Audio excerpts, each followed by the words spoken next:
সফর বেরিয়ে হঠাৎ দেখলেন মরুভূমির মাঝখানে কিছু লোক জটলা পাকিয়ে রেখেছে, একটা লোক শুয়ে আছে। আবু সাঈদ আল খুদরি ছিলেন ওই সফরের লিডার। বললেন, কি হয়েছে? তারা বললো, আমাদের নেতাকে সাপে কামড় দিয়েছে, আরেক বর্ণনায় বিচ্ছু কামড় দিয়েছে, বিষের ব্যথায় আমাদের নেতা মারা যাবে। তারা নানা ধরনের বৈদ্যরাজ কবিরাজদেরকে এনে মন্ত্র পড়াচ্ছিল, সবাই মন্ত্র পড়ছিল, ছৌ মন্তর ছৌ কালিকুত্তার গৌ। ছোট বাচ্চারা পড়ে, বোঝানোর জন্য বললাম, তারা হয়তো অন্য কিছু পড়ছিল। তো আমরা ঝাড়ফুঁক করবো। আবু সাঈদ খুদরি বলল, এই ছৌ মন্তর ছৌ কালিকুত্তার গৌ, এটাতে কিছু হবে না। আমার কাছে এমন জিনিস আছে, এটা দিয়ে ফু দিলে ভালো করে দেয় কে? সবাই বলল, তাহলে আমাদের নেতাকে ভালো করো। আবু সাঈদ খুদরি বলল, তাহলে আমার ছাগল দিতে হবে, এক পাল ছাগল। ওরা রাজি হল। সবাইকে সরিয়ে উনি বসলেন। এই জীবনে প্রথম উনি রুকিয়া করেছেন। সূরা ফাতিহা পড়ে একবার ফু দিলেন, চোখ বন্ধ ছিল, সর্দারের চোখ খুলে ফেলেছে। আবার ফু দিলেন, এবার বসে গেছে, আবার ফু, হাঁটতে শুরু করছে, পুরা সুস্থ। সুবহানাল্লাহ পড়েন। এক পাল ছাগল পেলেন, প্রতিমধ্যে একটা ছাগল জবাই করেও খেলেন। এরপর বিশ্বনবীর কাছে এসে মাসালাটা রিচেক করে নিলেন, ক্রস চেক, ডাবল চেক।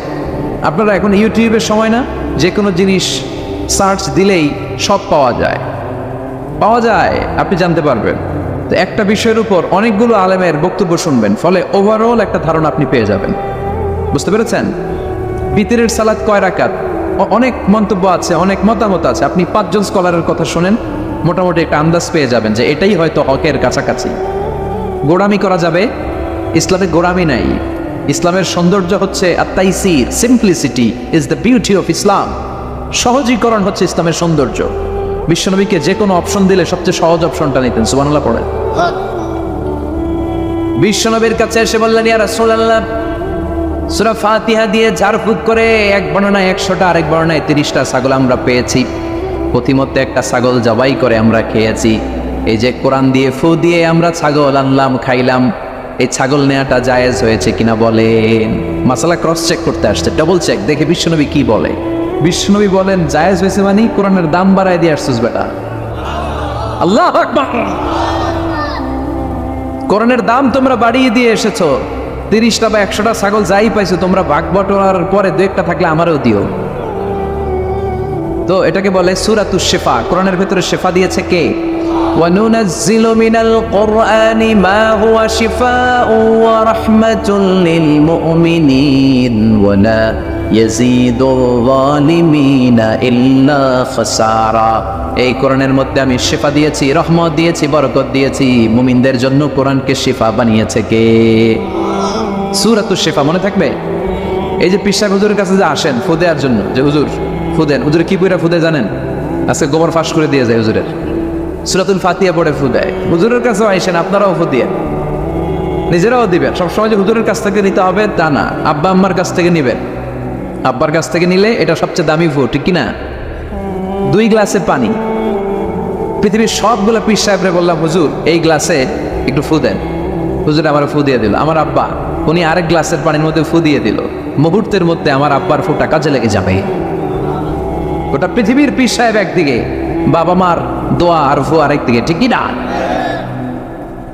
তো এই জন্য সূরাতুল ফাতিহার এক নাম হচ্ছে সূরাতুশ শিফা। কি নাম? সূরাতুশ শিফা। আবার এই সূরার আরেক নাম হচ্ছে সাবউল মাসানি, নিত্য পাঠনীয় সপ্তবাক্য। নিত্য পাঠনীয় সপ্তবাক্য, যেই সূরাটা প্রতিদিন পড়া হয়। রব্বুল আলামিন বলেন, ওয়ালাকাদ আতাইনাকা সাবআম মিনাল মাসানি ওয়াল কুরআনাল আযীম। ও নবী, আমি আপনাকে নিত্য পাঠনীয় 7টা বাক্য দান করেছি, সাথে সাথে কোরআনে আযীম দান করেছি। সুবহানাল্লাহ। নিত্য পাঠনীয় 7টা বাক্য, এমন 7টা বাক্য এই সূরাতুল ফাতিহা, যে 7টা বাক্য সব সময় পড়তে হয়। যারা প্রতিদিন নামাজ পড়ে, শুধু ফরজ নামাজ পড়ে, তার 17 বার পড়তে হয় এই সূরাটা। সুবহানাল্লাহ মাহফিলের পরে।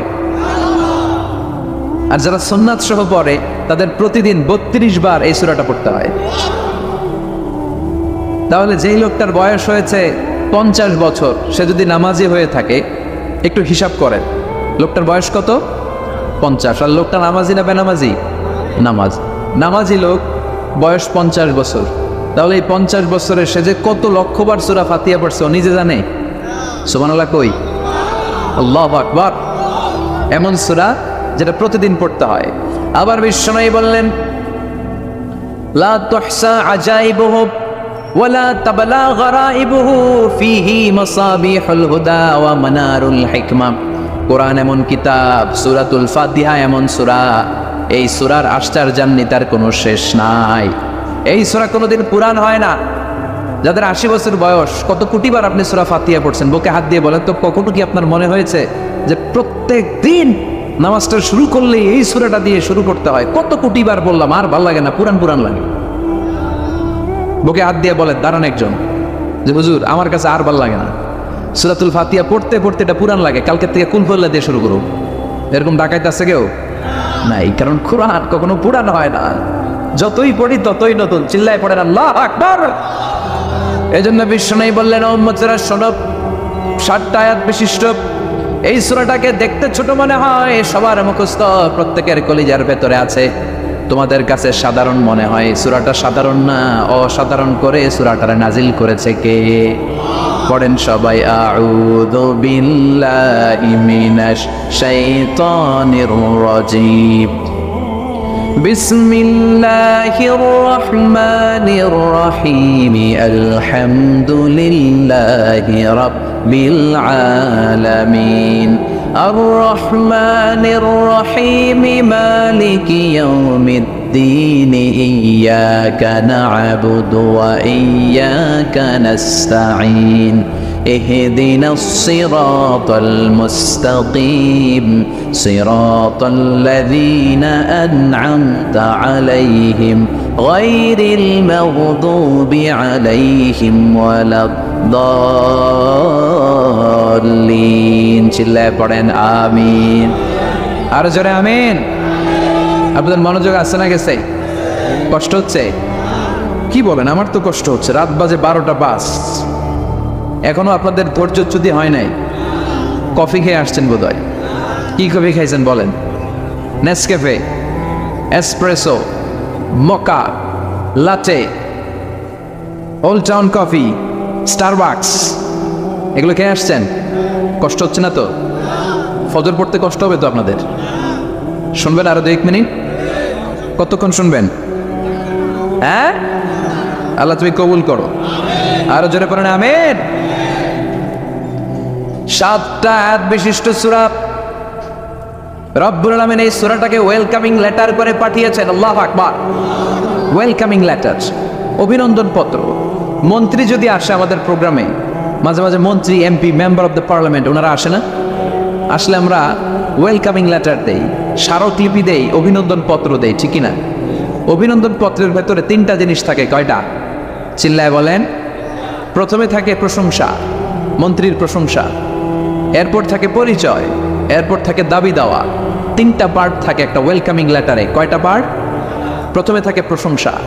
মন্ত্রীর প্রশংসা করে যে আপনি 1000 বছরের শ্রেষ্ঠ সন্তান, আপনার চেয়ে ভালো মানুষ এই এলাকায় নাই, আপনার চরিত্র ফুলের চেয়েও পবিত্র। এগুলো আমরা বলি, প্রশংসা করতে হয়, ঠিক কিনা?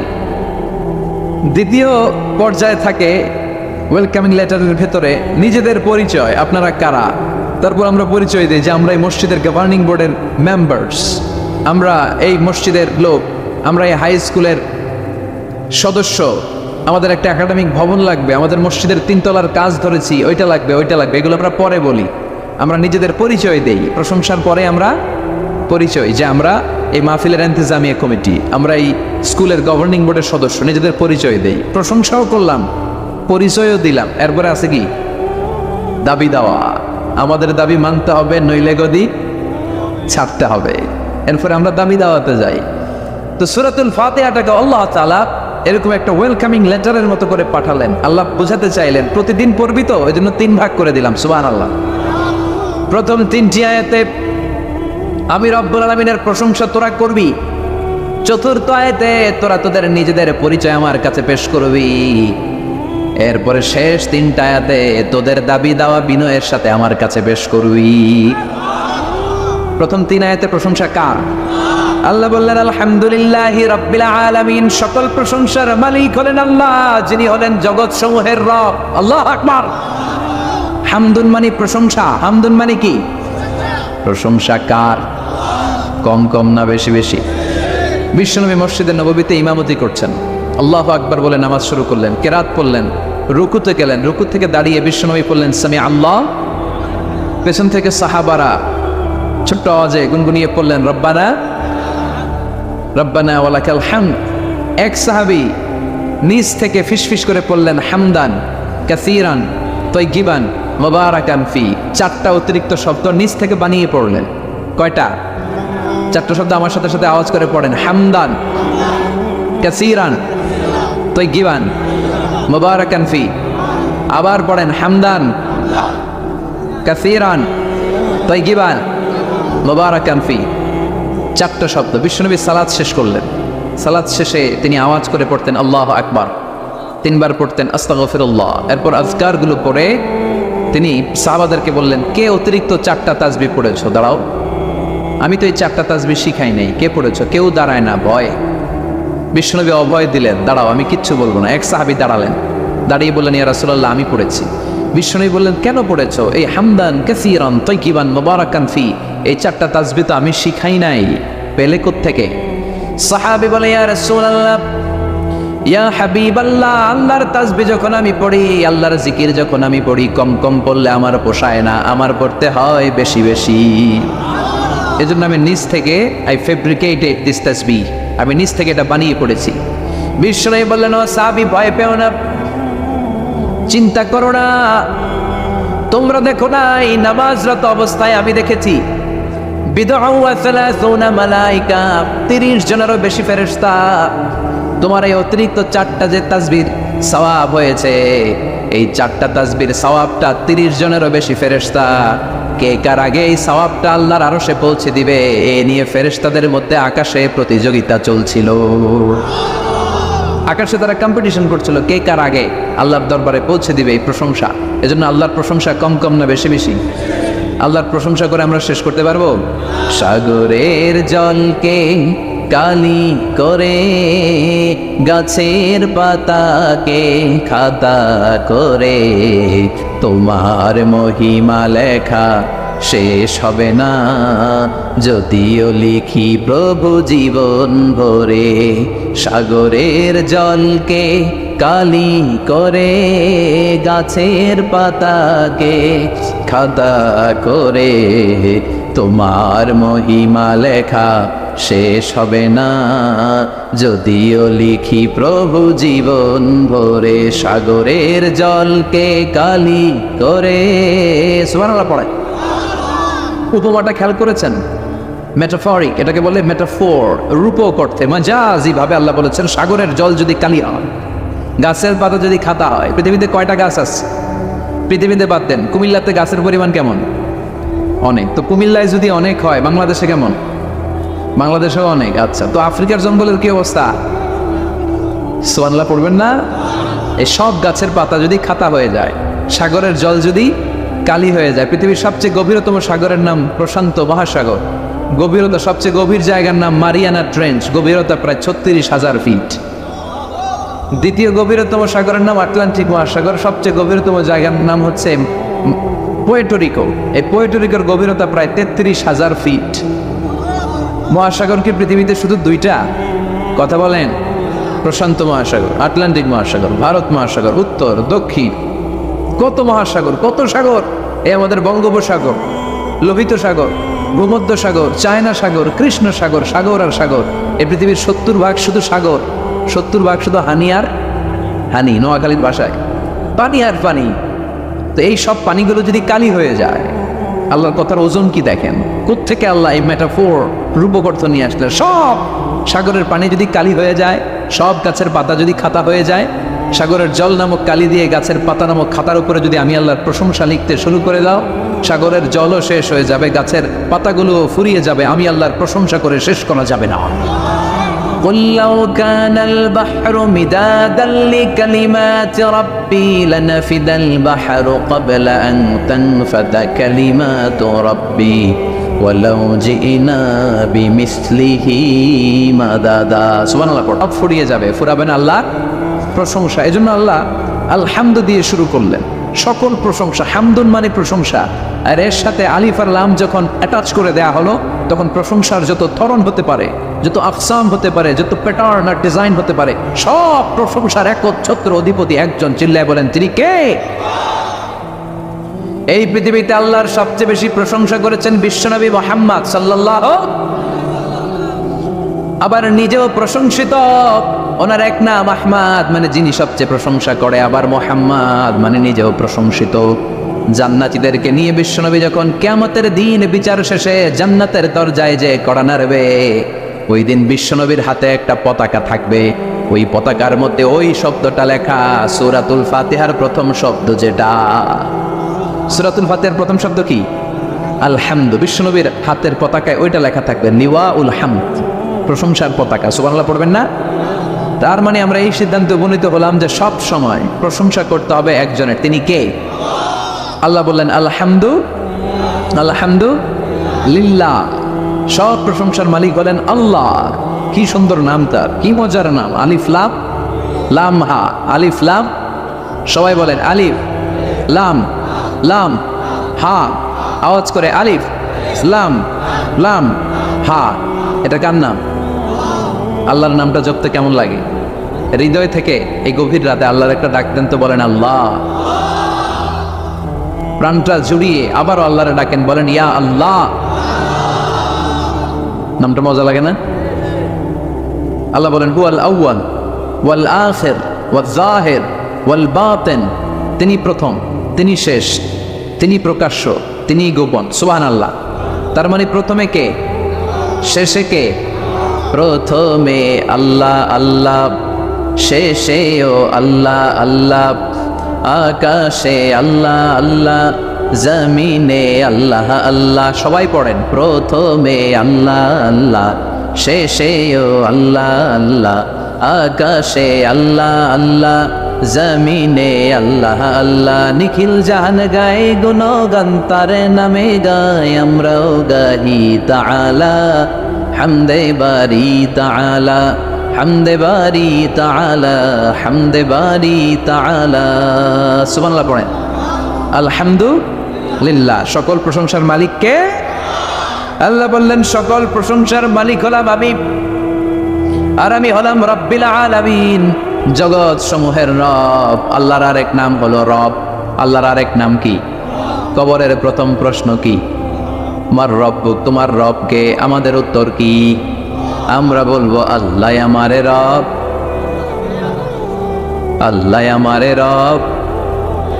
দমে দমে তনু মনে তারি অনুভব, আল্লাহ আমারে রব। তোমার দুনিয়াতে আমি যেদিকে তাকাই, অথই নিয়ামাতে ডুবে আছি সবাই। পাক পাখালির গানে শুনি তাসবিহ কল রব, তাসবিহ কল রব, আল্লাহ আমারে রব। ওনার নাম হচ্ছে রব। নাম কি? এজন্য আমরা যখন দোয়া করি, দোয়ার শুরুতে কোন শব্দ থাকে? রব। রব্বানা যালামনা আনফুসানা ওয়া ইল্লাম তাগফির লানা ওয়া তারহামনা লানাকুনান্না মিনাল খাসিরিন। রব্বানা আতিনা ফিদ দুনিয়া হাসানাতাও ওয়া ফিল আখিরাতি হাসানাতাও ওয়া কিনা আযাবান নার। মুসা আলাইহিস সালামের জিহ্বা দিয়ে কথা বের হয় না, উনি দোয়া করলেন রব্বিশরাহলি সাদরি ওয়া ইয়াসসিরলি। তার মানে সব দোয়ার শুরুতে কার নাম? আবার যখন আমরা রুকুতে যাই আমরা পড়ি সুবহানা রাব্বিয়াল, আবার যখন আমরা সিজদায় ঢলে পড়ি আমরা পড়ি সুবহানা রাব্বিয়াল আ'লা। চিল্লায় কোন ঠিক কিনা? রব মানে হচ্ছে সাস্টেইনার, বিধানদাতা, রিজিক দাতা, পালন কর্তা। আল্লাহর একটা নাম হচ্ছে রব। আমাদের রব কে? আল্লাহ। রব কারে বলে একটু সহজে আজকে বুঝিয়ে দিয়ে যাই। রব হচ্ছে যার যখন যেটা যতটুকু দরকার তাকে তখন সেটা ততটুকু যিনি চাওয়ার আগেই দিয়ে দেয়, তার নাম রব। বুঝতে পেরেছেন? সহজ হয়েছে না কথাটা? যার যখন যেটা যতটুকু দরকার তাকে তখন সেটা ঠিক ততটুকু যিনি ফরিয়াদ করার আগেই পৌঁছে দেয়, তার নাম রব। আমাদের যখন যেটা লাগে ব্যবস্থা করে কে? মায়ের পেটে 8 মাস ছিলাম, 9 মাস ছিলাম, 10 মাস ছিলাম, এই 8 মাস 9 মাস আমারে খাবার দিল কে? পানি দিল কে? অক্সিজেন দিল কে? চাইছিলেন? মায়ের পেটে চাইছিলেন না আল্লাহর কাছে যে আল্লাহ ঠিক মতো দিও? টাইমলি খাবার পাঠাই দিও, চাইছিলেন? চাওয়ার আগে যার যা লাগে কে দেয়? তাকে বলে রব। আবার মায়ের পেট থেকে দুনিয়ায় আসলেন, আমার মায়ের জরায়ুর সাথে আমার নাড়ের একটা কানেকশন, একটা লাইন, ওই লাইন দিয়ে আল্লাহ 9 মাস যাবত আমারে পানি দিলেন, খাবার দিলেন, অক্সিজেন দিলেন। সঙ্গত কারণে এই দুনিয়াতে আসলে দুনিয়ার মানুষ ওই লাইনটা কেটে দেয় নাকি রেখে দেয়? কেটে দেয়। কেটে দিলে বাচ্চা প্রথম চিৎকারটা দেয়, মানব শিশু প্রথম চিৎকার হাঁকে পৃথিবীতে, ওয়া ওয়া। আমরা শুনি ওয়া, আসলে আল্লাহরে ডাক দেয়। আল্লাহরে ডেকে বলে, মাবুদ, খাবারের, অক্সিজেনের আর পানির একটা মাত্র লাইন ছিল, চিল্লায় বলেন কয়টা? দেখো দুনিয়ার মানুষ কত অনিষ্ঠুর। আসার সাথে সাথে কারোর সাথে আমার শত্রুতা নাই, জমি নিয়ে মারামারি নাই, কিলাকিলি নাই, একটা মাত্র খাবারের লাইন দিয়ে 10 মাস বেঁচেছিলাম। মানুষগুলো নিষ্ঠুর, খাবারের একটা লাইন কেটে দিল, এখন খাবো কি? আল্লাহ বলেন, গোলাম, যে আল্লাহ 10 মাস ধরে মায়ের পেটে খাওয়ালাম, ওই আল্লাহ এখনো আছে না নাই? একটা লাইন ছিল মায়ের নারের ভেতরে, খাবারের একটা লাইন। চিন্তা নাই, কষ্ট নাই, দুঃখ নাই। একটা খাবারের লাইনের বদলে আজ থেকে তোর মায়ের বুকের ভেতরে খাবারের 2টা লাইনের ব্যবস্থা করে দিলাম। চাইছিলেন যে আল্লাহ আসার সাথে তো আমার লাইন কেটে দিবে, খানা কিন্তু রেডি রেখে নেন না? চাইছিলেন না সবাই? চাওয়ার আগেই যার যা লাগে যিনি দিয়ে দেয় তার নাম তাফসীর, বুঝতে পারছেন? এরপরে মায়ের দুধ খেতে লাগলাম।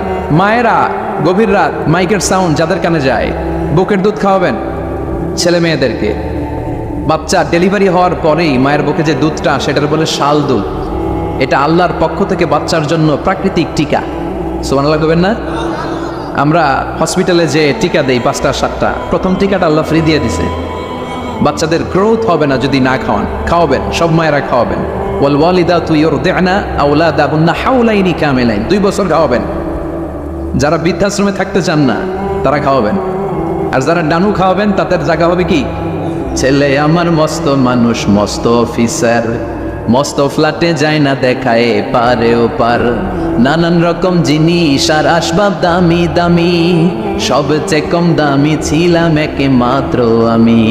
ছেলের আবার আমার প্রতি অগাধ সম্ভ্রম, আমার ঠিকানা তাই বৃদ্ধাশ্রম। কি দুঃখের কথা, মা কেঁদে কেঁদে বলে কোনো মা বাবার জন্য বৃদ্ধাশ্রমে থাকা না লাগে, ঠিক কিনা? তো বৃদ্ধাশ্রমে যারা থাকতে চান না তাদেরকে দুধ খাওয়াবেন, দেখবেন এই ছেলেগুলো এরকম ডাকাত হবে না। আল্লাহ তুমি বোঝার তৌফিক দাও। তার মানে মায়ের পেটে যখন ছিলাম খাবার দিল কে? দুনিয়াতে আসার পরে বুকের দুধের ব্যবস্থা করলো কে? আচ্ছা, মায়ের বুকের দুধ যখন আমরা খেতাম আমাদের দাঁত ছিল না, তার মানে দাঁত দরকার নাই, দেয়ও নাই। বয়স আমার 1 বছর 2 বছর যখন হইতে শুরু করলো, একটু বড় হয়েছে, এখন তো শুধু দুধে চলবে না, এখন মাছ খাইতে হবে, গোশ খাইতে হবে, কুরবানির হাড্ডি চাবাইতে হবে, কথা কন। তো এখন আমার দাঁতের দরকার আছে না নাই? দাঁত যখন দরকার ছিল না দেয় নাই, যখনই দরকার তখনই দিছে কে? আবেদন করছিলেন না অনলাইনে? কথা কন, অনলাইনে আবেদন করছিলাম তো আমরা, জাল্লা বয়স যখন ঠিক এই পর্যায়ে চলে যাবে দাঁত দিও তুমি, দাঁত চাইছিলেন? চাওয়ার আগে যিনি দেয় তার নাম। দেখেন বাংলাদেশে ভাল্লুক, উল্লুক, বাঘ যেগুলো আছে এগুলোর গায়ের পশমগুলো পাতলা। এই বাঘই যেগুলো স্ক্যান্ডিনেভিয়ান কান্ট্রিগুলোতে, সাইবেরিয়াতে আছে, ডেনমার্কে আছে, সাইবেরিয়াতে, তারপর নরওয়েতে, অসলোতে যেই বাঘ ভাল্লুকগুলো আছে ওদের চামড়া ইয়া মোটা, মনে হয় যেন প্রাকৃতিক কম্বল দিয়ে আল্লাহ এই সিংহটারে তৈরি করছে। উট শুধু আরব দেশেই নাই, আরব দেশের উটের চামড়া বড় পাতলা, কিন্তু নরওয়ে, স্ক্যান্ডিনেভিয়ান ওই বরফের এলাকাতে উট হয়, ওই উটের গায়ের মধ্যে ইয়া লম্বা লম্বা পশম। তার মানে ওখানে প্রচন্ড ঠান্ডা, ওখানে সার্ভাইভ করতে গেলে, বাঁচতে হলে গায়ের মধ্যে মোটা কম্বল লাগবে। চাওয়ার আগেই ওই প্রাণীগুলোরে কম্বল দিয়ে পাঠিয়েছে কে? আবার এই দেশের প্রাণীগুলোর চামড়া যদি মোটা হতো, উলের পশম থাকতো আর কম্বলের মতো সেটিং করা থাকতো, এই দেশের বাঘ ভাল্লুকগুলার কষ্ট হতো। তাই এই দেশের বাঘ ভাল্লুক আর উটের চামড়া পাতলা করেছে কে? সুবহানাল্লাহ কইবেন না? যার যখন যেটা যতটুকু দরকার তাকে তখন সেটা ততটুকু চাওয়ার আগে যিনি দেয় তার নাম। যেখানে যতটুকু লাগে, কুমড়া গাছ, লাউ গাছের নিচে কেউ বিশ্রাম নেয়? বিশ্রাম নেই কই? বট গাছের নিচে। সুবহানাল্লাহ কইবেন না? একজন লোক ছোটবেলা গল্প শুনেছি, বট গাছের নিচে শুয়ে শুয়ে আল্লাহরে গালি দিচ্ছে। আল্লাহর কেমন বিবেক, ইয়া বড় বট গাছ আর বট ফলগুলা এত ছোট ছোট, আর লাউ গাছ আর কুমড়া গাছের ইয়েটা কি খুব মোটা না চিকন? চিকন হয়ে এরকম বেড়ে ওঠে লাউ গাছ।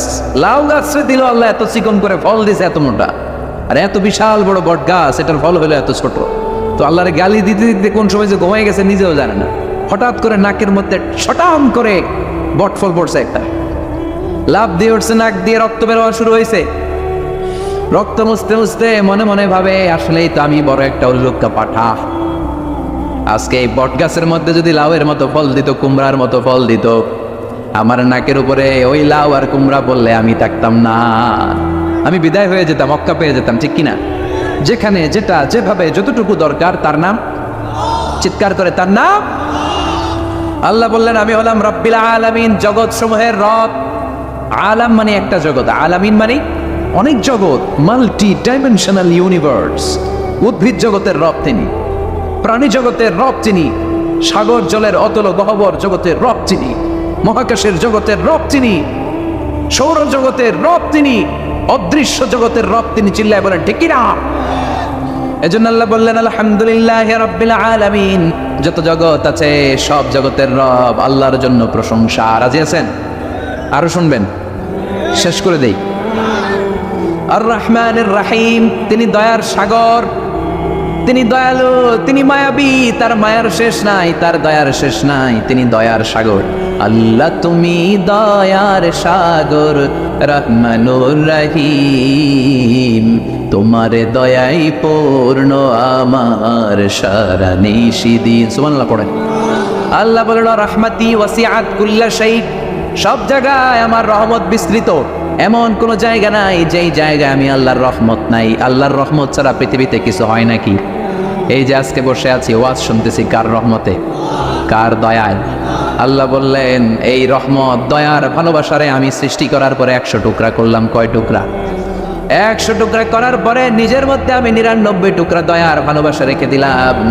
1 টুকরা দয়া মায়া পৃথিবীর সবার মাঝে ঠেলে দিলাম। সাইয়েদনা আদম থেকে শুরু করে up to the day of judgement, কিয়ামত পর্যন্ত সবার মাঝে আল্লাহ রহমতের 1 টুকরা দিছে, ছিটে ফোটা। হুজুর পাইছে একটু, আমি পাইছি একটু, উনি পাইছে, উনি, সবাই মিলে আমরা 1 ফোঁটা ভাগে যোগে পাইছি দয়া আর ভালোবাসা।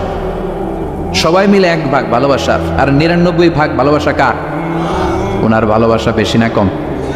1 ভাগ ভালোবাসা আমরা পেয়ে পৃথিবীতে ভালোবাসার গানের শেষ নাই, ভালোবাসার মুভির শেষ নাই, ভালোবাসার উপন্যাসের শেষ নাই। 1 ভাগ ভালোবাসা আমরা পেয়ে কত ভালোবাসার গান, নাটক, সিনেমা। তো 1 ভাগ ভালোবাসার ঠেলা যদি এমন হয়, যার মধ্যে তিনি 99 টুকরা ভালোবাসা রেখে দিয়েছেন, তার ভালোবাসাটা কত? 1 টুকরা ভালোবাসার নমুনা হিসেবে আমরা দেখি ছেলের জন্য বাবা জীবন দেয়, আছে না নাই? ছেলের অ্যাক্সিডেন্ট থেকে বাঁচাতে যে ছেলেটারে ধাক্কা মেরেছে, গাড়ি এসে বাবারে থেতলে ফেলেছে। বন্যার পানিতে মা ডুবে যায়, ছোট কন্যাটারে বালতির মধ্যে ধরে রেখেছে, পানি খেতে খেতে মা দুনিয়ায় নাই, মেয়েটা মরে নাই, আছে না নাই? 1 টুকরা ভালোবাসার ছিটে ফোঁটা তুমি পেয়েছো। তার নমুনা যদি এমন হয়, 99 টুকরা ভালোবাসা নিয়ে যিনি আরশের উপরে আছে, তার দয়া কত? Do you feel that? Do you imagine that? আপনি কি এটা ফিল করেন? আপনাকে ফিল করতে হবে। এজন্য আল্লাহ বলে গোলাম 24/7, 24 ঘন্টা আমার দরজা খোলা। কত পাপ করেছিস, কত অন্যায় করেছিস, কত পর্নোগ্রাফি দেখেছিস, কত হিন্দি সিনেমা দেখেছিস, কত অশ্লীল মেয়েদের নাচ দেখেছিস, রাত্রিবেলা নেকেড ভিডিও দেখেছিস, কত অন্যায় করেছিস, আজও আমার দরজা তোর জন্য খোলা আছে না নাই? চোখের পানি ছাড়, যায় নামাজটা পিছিয়ে দে, 2 রাকাত নামাজ পড়ে আমারে ডাক দে, ডাক দেওয়ার সাথে সাথে তোর দোয়া কবুল হয়ে যাবে। কত পাপ করেছিস, আল্লাহ ডেকে বলে তোর পাপ যদি হয় খালের পানির সমান, বিলের পানির সমান, আমি আল্লাহর দয়া তো সাগরের পানির সমান। তোর পাপ যদি হয় পাহাড়ের সমান, জেনে রাখ আমি আল্লাহর দয়া আকাশের সমান। ভরসা লাগে? আল্লাহর উপর ভরসা লাগে না? মনে রাখবেন এখানে আমরা সবাই পাপী। আমরা কি? কুল্লুকুম খাত্তাউন খায়রুল খাত্তাইন আত-তাওয়াবুন।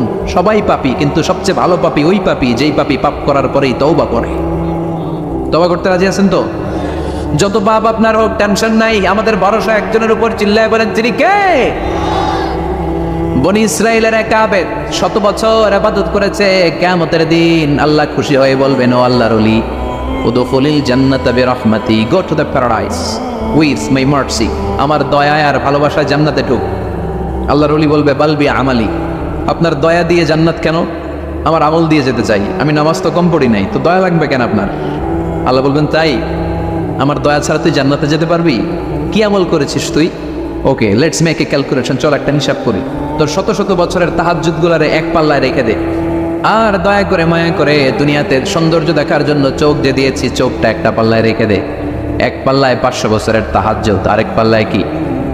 এই দুটি চোখ দিয়েছি বলে দেখো যে কত অপরূপ নয়নাভিরাম, খেতে খামারের জুড়াই জ্বালা বিধুর দুপ তোমারে দেয়া, চোখের শুকুর জানাবো তার ভাষা কই, যতই দেখি ততই যেন পলক ছাড়া চেরই। সুবহানাল্লাহ পড়ে।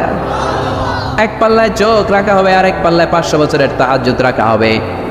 ওজন দেওয়ার পরে দেখা যাবে মুহূর্তের মধ্যে চোখের পাল্লা ভারী হয়ে গেছে। আল্লাহ বলেন এবার হিসাব বলে তুই জাহান্নামে যাবি, go to the hell fire, জাহান্নামে যা। আল্লাহ মাফ চাই, দোয়াও চাই, জাহান্নামে আমি করতে পারব না, মাফ করে দেন, আমি বুঝি নাই। আপনার দয়া রহমত ভালোবাসা ছাড়া কোশ্চিন কালে কারো জান্নাতে ঢোকা সম্ভব? এজন্য আল্লাহ বলেন আমি রহমান, আমি রাহিম। এরপর আল্লাহ বললেন মালিক ইয়াউমিদ্দিন, আমি হলাম বিচার দিবসের মালিক। কোন দিবসের মালিক? যেই দিবসে কেউ কাউরে চিনবে না, পীর সাহেব মরিদরে চিনবে না, মরিদ পীর সাহেবরে চিনবে না, বাবা ছেলেরে চিনবে না, ছেলে বাবারে চিনবে না, নেতা কর্মীরে চিনবে না, কর্মী নেতারে চিনবে না, ভাই বোনরে চিনবে না। সূর্যটা মাথার কাছে চলে আসবে, সূর্যের তাপে মানুষের মাথার মগজগুলো গলে গলে নাকের ছিদ্র আর কানের ছিদ্র দিয়ে বেয়ে বেয়ে পড়বে। সবাই উলঙ্গ নেকেট, সবার মুখে ইয়া নাফসি ইয়া নাফসি। সেই বিচার দিনের মালিক একজন, চিল্লায় বলেন তিনি কে? এরপর আমরা পরিচয় দিলাম ইয়াকা না'বুদ, আল্লাহ শুধুই আপনার ইবাদত করি, ওয়া ইয়াকা নাস্তাঈন, শুধু আপনার কাছে আমরা সাহায্য চাই। এবার দাবি দাওয়া ইহদিনাস সিরাতাল মুস্তাকিম, ও Allah show us the right path, show us the correct path, আমাদেরকে পথ দেখায় কে? এরপর আল্লাহরে বললাম আল্লাহ সিরাতাল্লাযীনা আন'আমতা আলাইহিম, ওই শ্রেণীর পথ দেখান যে শ্রেণীর উপরে আপনি নিয়ামত বর্ষণ করেছেন। এই শ্রেণী হলো 4 শ্রেণী। চিল্লায় বলেন কয় শ্রেণী? আওয়াজ করে বলেন। 1 নম্বরে নাবিগিন, সিদ্দিকিন, শুহাদা, সালিহিন। বলেন নাবিয়িন, সিদ্দিকিন, শুহাদা, সালিহিন। নবীরা যাদের কাছে ওহী আসতো ওনারা মাসুম। সিদ্দিক হচ্ছে সত্যের ব্যাপারে আপোষহীন, তাদের লিডার হচ্ছে আবু বকর সিদ্দিক। শুহাদা আল্লাহর জমিনে আল্লাহর দ্বীনকে বাস্তবায়নের জন্য তাজা রক্ত ফেলে যারা শহীদ হয়েছে, ঠিক কি না?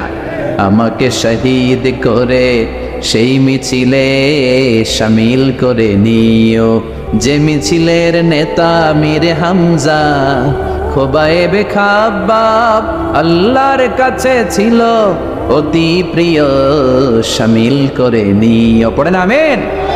এই 4 শ্রেণীর পথ আল্লাহ তুমি আমাদের দাও।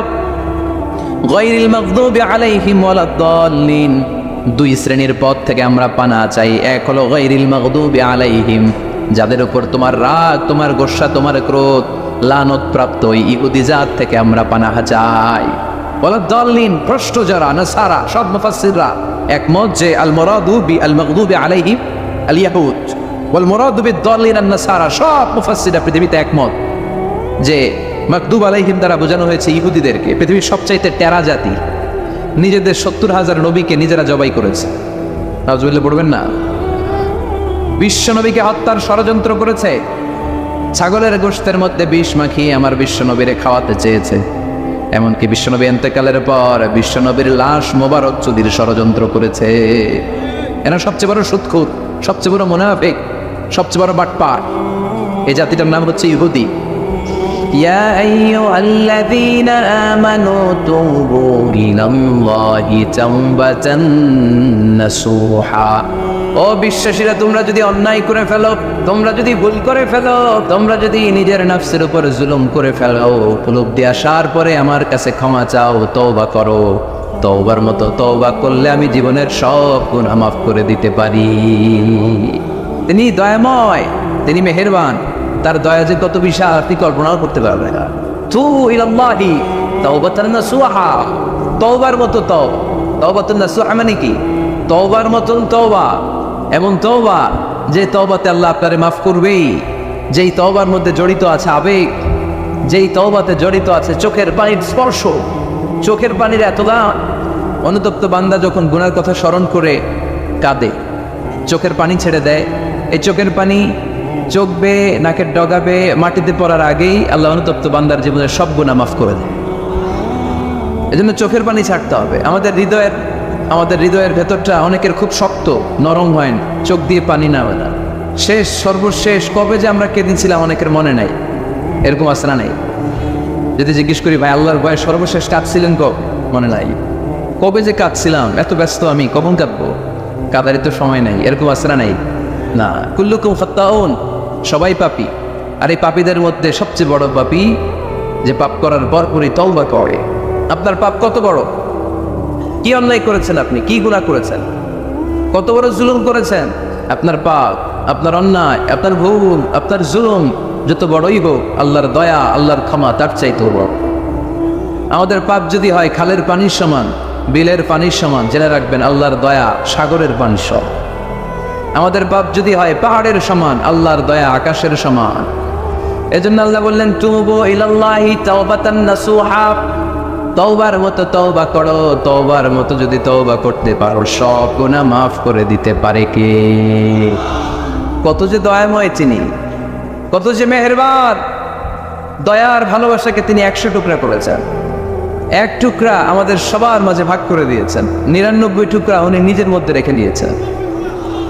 দেখেন আমাদের এক টুকরার ভালোবাসার নমুনা পৃথিবীব্যাপী আপনি খোঁজ করে দেখেন, কত ভালোবাসার ঘটনা।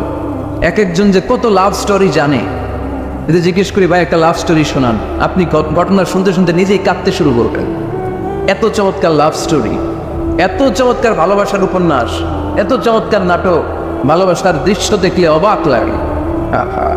বন্ধু বন্ধুর জন্য ভালোবাসা, স্বামী স্ত্রীর জন্য ভালোবাসা। নেপালের ওই যে কি যেন একটা এয়ারপোর্টে আমাদের ইউএস বাংলা একটা এয়ারক্রাফট ক্র্যাশ করেছিল, হ্যাঁ, হাজব্যান্ড ওয়াইফ, কি নাম এটা, ত্রিভুবন ইন্টারন্যাশনাল এয়ারপোর্ট, ত্রিভুবন। এই ত্রিভুবনে আমাদের পাইলট যখন সিগন্যাল চাচ্ছিল, ওখানে ওই 10 না 01 নাকি 20 এই নিয়ে কনফিউশনের কারণে ওনারা সেফলি ল্যান্ড করতে পারেনি, মারাত্মক ক্র্যাশ।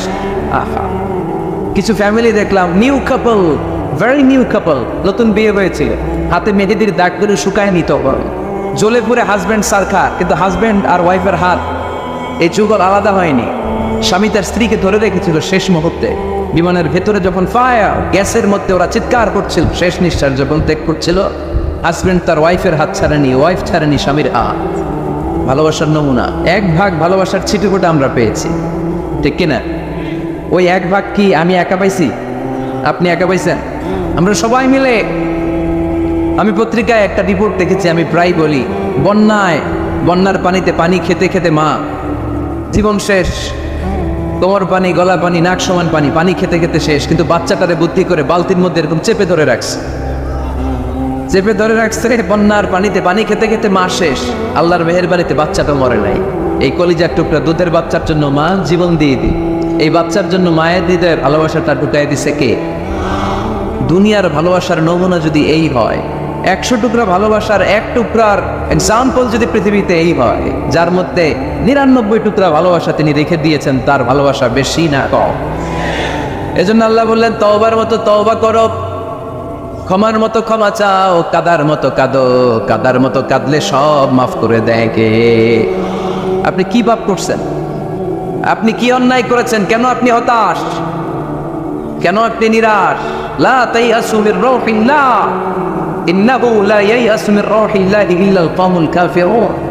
আল্লাহর রহম থেকে, ভালোবাসা থেকে নিরাশ হয়ো না। আল্লাহর রহমত আর দয়া থেকে নিরাশ হয় তারা যারা কাফের, ঠিক কিনা?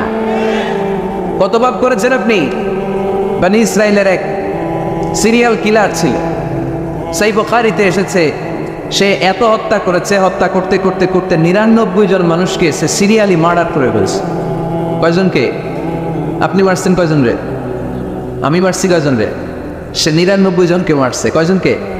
99 জনকে। মারার পরে তার অন্তরে ভয়, হায় রে 99 জনকে আমি শেষ করে দিলাম, না জানি আমার নসিবে কি আছে, না জানি আল্লাহ আমার কি শাস্তি দেয়। ভয়ে এক রাহেবের কাছে গেল, খ্রিস্টান পাদ্রী, খ্রিস্টানদের আল্লাহর ওলি, যে বলে ও আল্লাহর ওলি, আমার তো বড্ড ভয় হয়, আমি অপরাধ করেছি। কি অপরাধ?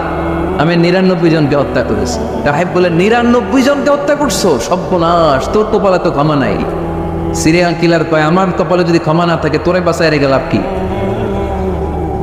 আমি যেহেতু শেষ, তোরও শেষ করে হবে।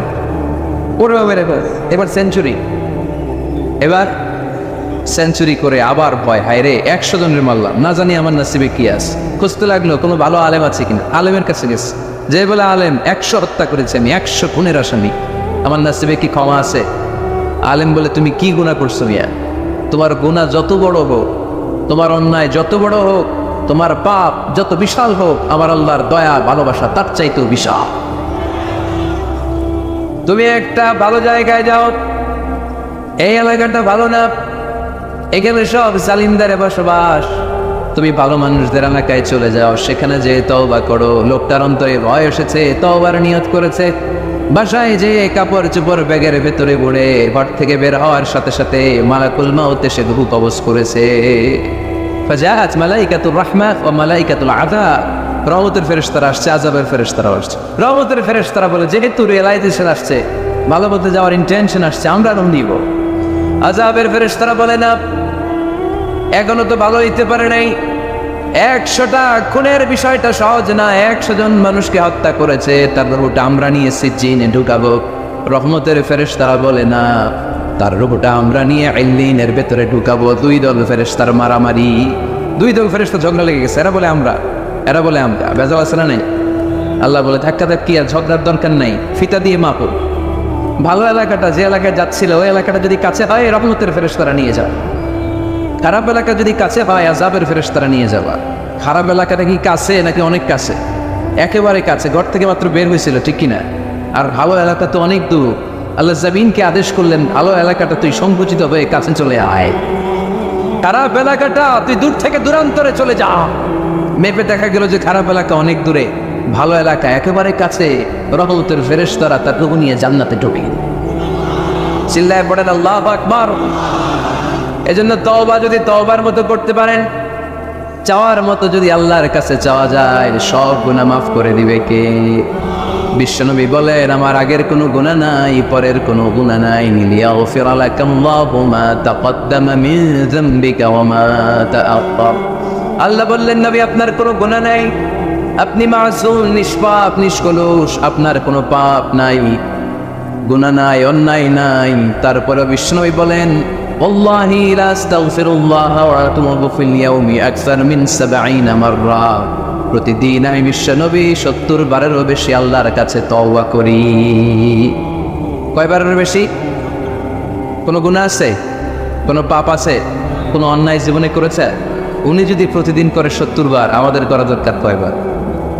হ্যাঁ, 70,000 বার।